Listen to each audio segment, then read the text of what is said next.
Good afternoon. I am Dr. Sushmit Haldar, consultant dermatologist of Calcutta. I am attached and working as honorary director of Calcutta Skin Institute, Calcutta. Today, I will talk regarding fungal infections, which is very much rampant in India right now, and also on psoriasis. First of all, I start with discussing the fungal infection.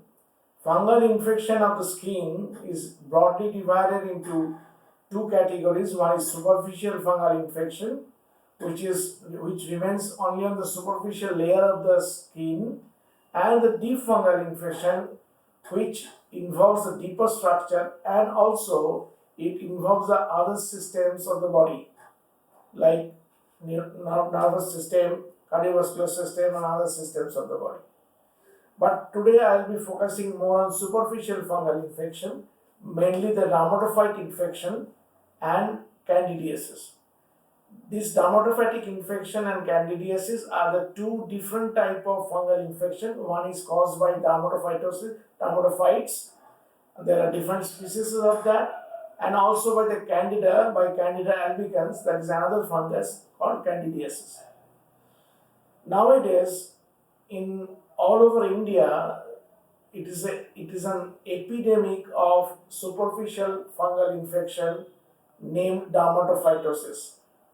What we as a dermatologist see that there are much more of recurrences of the infection which happen to the patients after adequate and effective treatment.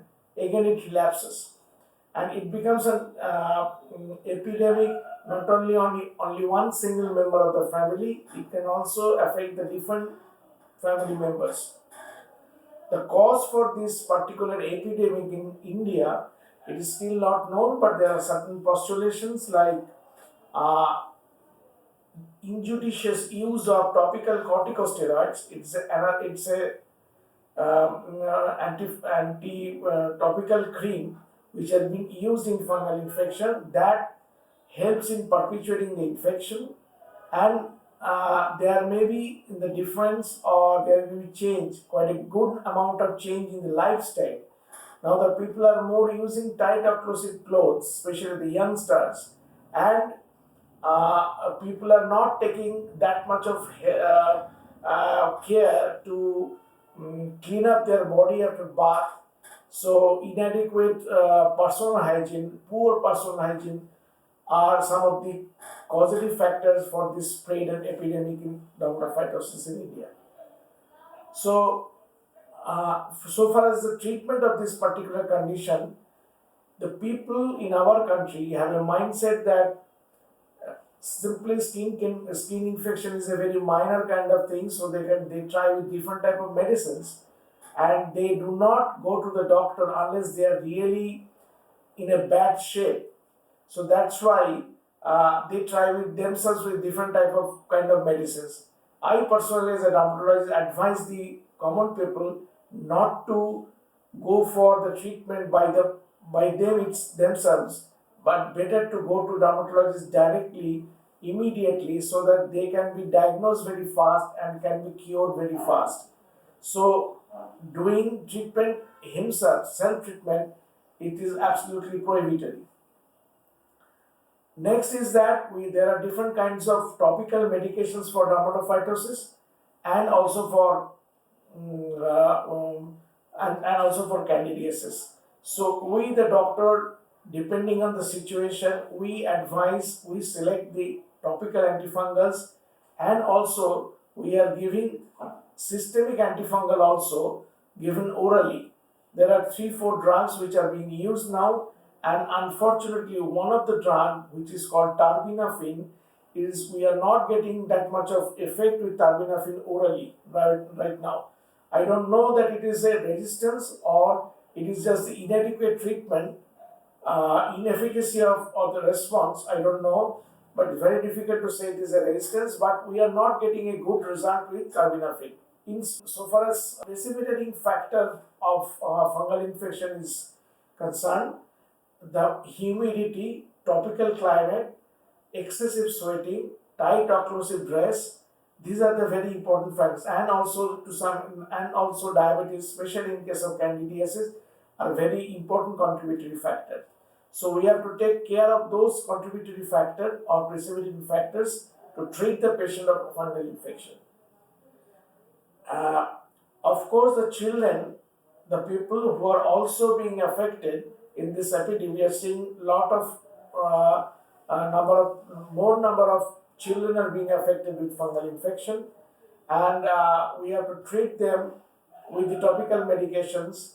Even the pregnant woman or the lactating woman, we are seeing we are handicapped to give them oral antibiotic. We have to treat with topical antifungal agents, and we have to take care. Particularly, we have to take care while treating the antifungal infection.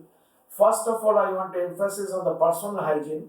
The people should take a thorough wash, thorough dry up of the body after bath, taking a big towel and spending at least 10-15 minutes time to dry up the whole body.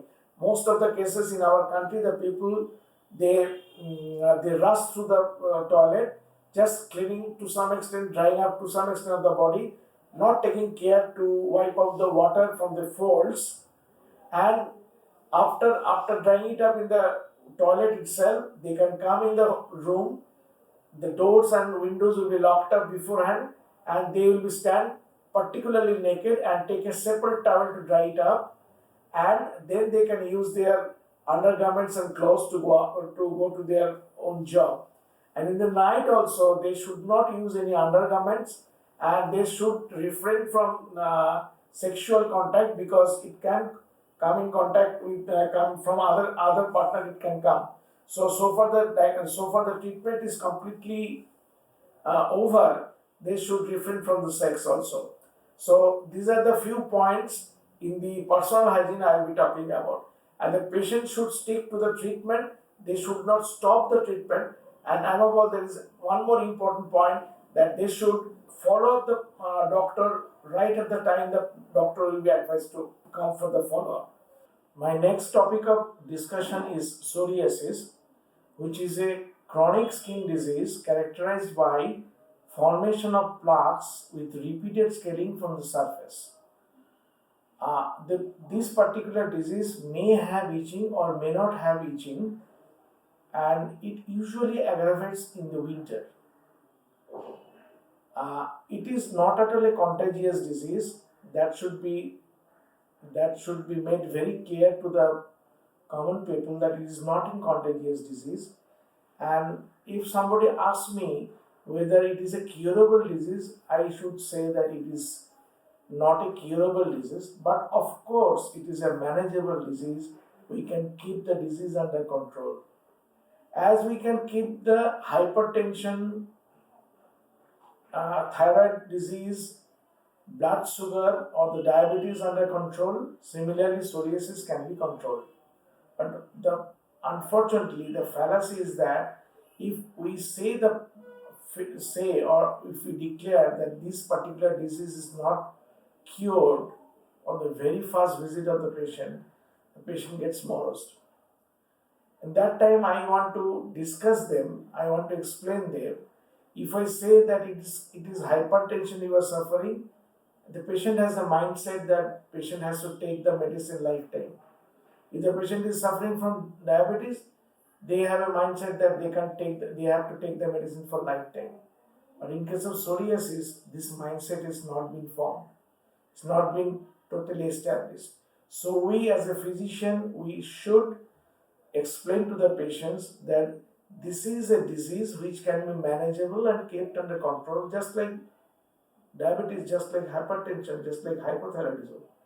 So even if it is not a curable disease, of course we can keep under control, and it is also possible sometimes the patient may have complete remission from the disease, but we cannot give guarantee that it may whether it recurs in future or not. It may recur. It is not contagious, that's just now I have told. And patients, because of these patches, have a psychological upset. So psychological stress may develop from psoriasis, And it has been shown, but it has been found that from psychological stress can aggravate psoriasis and vice versa. And psoriasis itself can aggravate the psychological stress. So it's a both-way traffic. Both can aggravate each other.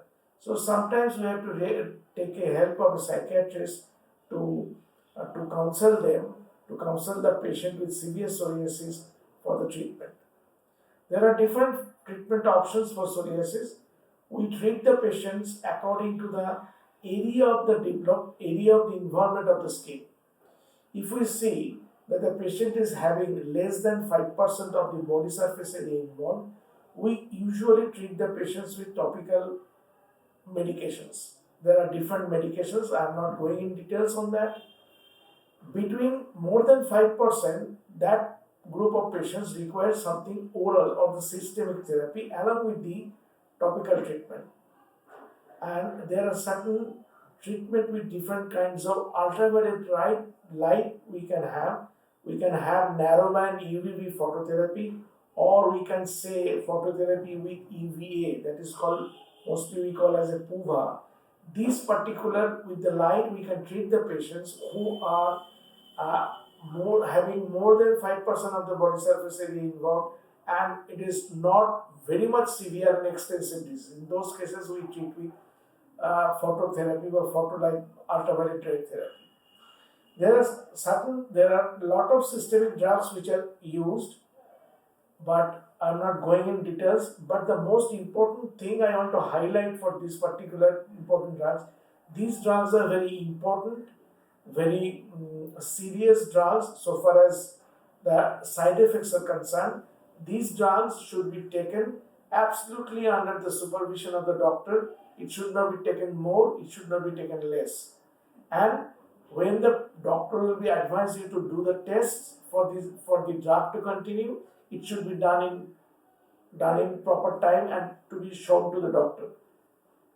So these side effects can be minimized by rotating the different systemic drugs, like for 1 or 2 months with the certain drugs, like suppose for cyclosporin, then we can rotate with methotrexate, is another systemic drug, then we can rotate. So by rotating, the main idea of rotating the drugs to reduce the side effects of these drugs. Recently, there are a new modality of treatment has been come into play, which is called biologic. It is basically mostly it is an injectable form. In the different molecules are being formed by producing the antibodies regarding against the molecule which are thought to be very important in the pathogenesis of psoriasis. Along with that antibody as an injection we treat the patients and we are getting good results. But price of this biologic treatment is very much costly and it is quite prohibitive in so far as Indian economic condition is concerned. In that case, most of the patients we cannot treat with biologic, but certain patients we do have to use biologics considering the severity of the disease. And there is another aspect which is very important in psoriasis, that is called what are the comorbid conditions that the patients are having with psoriasis. These has definitely an effect on the perpetuation or the cure of or the control of the psoriasis, like obesity, like diabetes, like hyperlipidemia, cholesterol or triglyceride level if it are high. Obese patients they may have a comorbid conditions like hypertension. These are the conditions if the patient have, then their psoriasis efficacy treatment of psoriasis with the drugs may be guarded. So these comorbid conditions should be taken and should be addressed to get a better control of the psoriasis. Thank you.